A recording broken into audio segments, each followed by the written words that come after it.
He told me he'd saved the last dance for me. I remember the exact moment. We were under the string lights of the old town square. The music was a soft melody that seemed to wrap around us.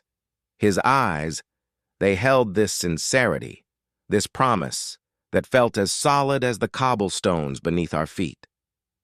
"The last dance, it's ours," he whispered, and my heart just soared. It felt like the perfect end to a perfect night, a scene straight out of a movie.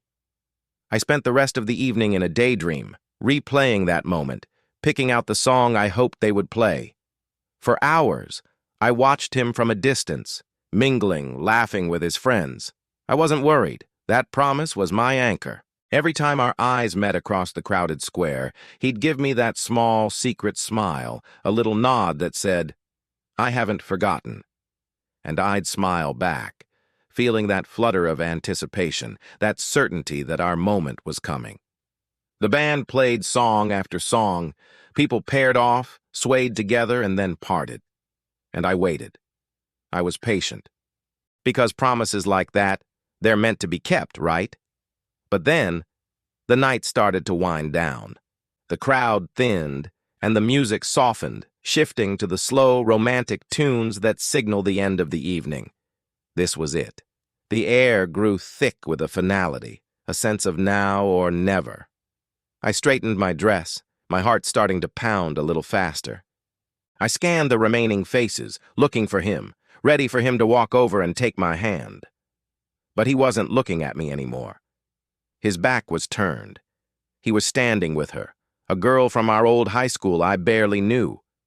I watched, frozen, as he leaned in and said something that made her laugh, a bright, easy sound that echoed in the quietening square. And then the band announced it. "All right, everyone, this is our last song of the night." It was a beautiful, slow waltz. My song, our song. My feet felt rooted to the spot. Surely he'd turn around now. Surely he remembered. But he didn't. He held out his hand, not to me, but to her. And she took it. They walked to the center of the dance floor, and as the first notes of the melody began, he pulled her close. They started to sway together, lost in their own world, under the same string lights where he had made me his promise. He was a beautiful dancer. His steps were graceful, confident. But they weren't leading him to me. I stood there and watched the entire dance. The last dance. He never once looked my way. He had promised me the last dance, but his steps, his heart, they had already danced away to someone else. And in the silence after the music stopped, I finally understood. Some promises are just words, and the most beautiful steps can be the ones that lead someone away from you forever. Thanks for listening. Don't forget to like and subscribe for more stories.